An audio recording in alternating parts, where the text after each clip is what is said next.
สบายดีแล้วก็สวัสดีโมดทุกคนคลิปนี้สาวน้อยสตอรี่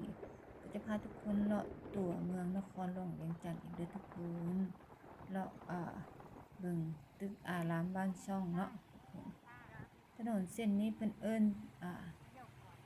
ถนนเดี๋ยวเด้อแป๊บหนึ่งเด้อนาไซเนาะทุกคนเนาะสาวน้อยก็ลืมแล้วเนาะเพราะว่ามันหลายถนนแล้วเดี๋ยวนี้เพิ่นตั้งชื่อนะอันนี้เขาเอิ้นตามหมู่บ้านเด้อทุกคนน่าใสสังเกตตึกกับสายใยสไปเดอร์แมนเนาะทุกคนเนาะเพิ่นก็สิมีโครงการอยู่เนาะที่ว่าเอาสายใยลง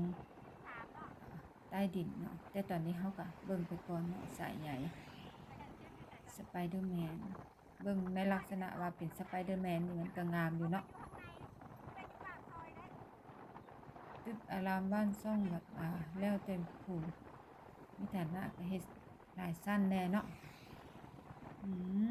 สายใยเพิ่นตั้งแต่โอ้โหสูงขนาดเลยฟังซ้ายมือ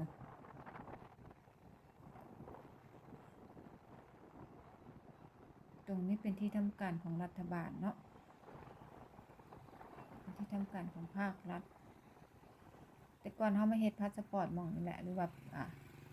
สมุดบัตรบอร์เดอร์พาสเนาะเพิ่มผ่านแดนเนาะเดี๋ยวนี้เพิ่นได้ย้ายไปแถวจังหวัดแถวเดี๋ยวเฮาก็บ่ฮู้เฮาบ่ได้ไปเฮ็ดเองเนาะเฮามีแต่ให้หลานไปเฮ็ดให้ขออภัยเด้อเดี๋ยวสิไปซอกก่อนว่าเพิ่นไปเฮ็ดอยู่ไสเนาะ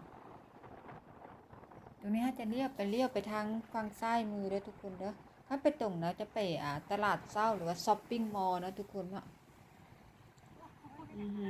ให้ทุกคนสังเกตสายใยสไปเดอร์แมนจะประคุณรุนซ่องตัวเฮาเองเฮาก็ยังย่านเนาะผู้อยู่ใกล้เพิ่นก็ย่านคือกันแต่ว่าด้วยความว่าอาศัยอยู่หั่นน่ะเนาะก็เลยแบบอยู่ไปซะจังซี่นะผมว่าบ่ว่าผู้ใดแล้วเนาะเส้นทางนี้เป็นเส้นทางที่ว่าโด่งดังเด้อทุกคนเรื่องยี่ห้อโทรศัพท์เนาะดังๆทั้งนั้นเลยแล้วก็มีแต่ของแท้เด้อทุกคนเด้อผู้ใดต้องการเส้นทางนี้ได้เลยเส้นทางนี้ได้เลยเด้อถนนดงปะรานเนาะถนนดงปะรานอาจจะเว้าของคาจักน้อยก็ขออภัยเด้อสะน้อยบ่สะอ่อนหยังเด้อสะน้อยสะอ่อนแต่สายใยสไปเดอร์แมนกับตึกสูงๆเนาะฉันมีหุ่นสไปเดอร์แมนนะทุกคนนะคือสิเหมาะเจาะกันเลยได้เนี่ยพาเลี้ยวอีกเส้นทางหนึ่งทุกคนเส้นทางเมื่อนั้นเฮาพาเส้นทางเวียงจันทน์เซ็นเตอร์เนาะเฮาผ่านตัวนี้อาจจะไปพาสั้นเด้อทุกคนเด้อพาสั้นมันเป็นเส้นทางคู่ขนานกันกับเวียงจันทน์เซ็นเตอร์แหละทุกคน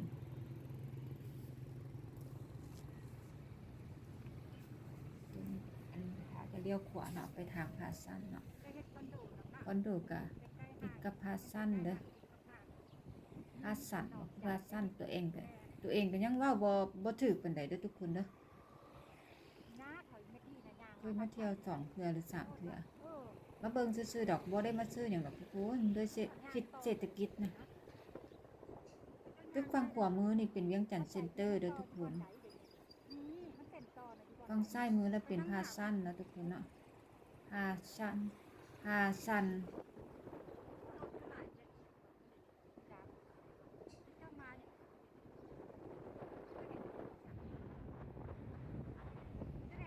ก็จะประมาณนี้แหละทุกคน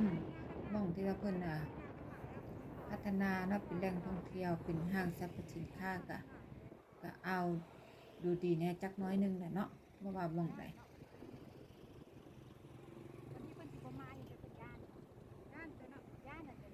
แล้วก็เลี้ยวขวาเนาะเพราะว่าเฮาสิไปขึ้นรถเมล์กลับบ้าน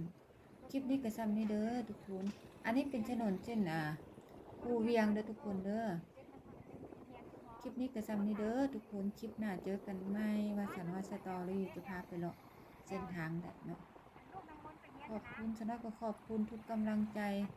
ทั้งเพื่อนใหม่เพื่อนเก่าพี่ๆเพื่อนๆทุก ทุกคนเด้อที่แวะมาให้กำลังใจสันเนาะขอบคุณมากมาย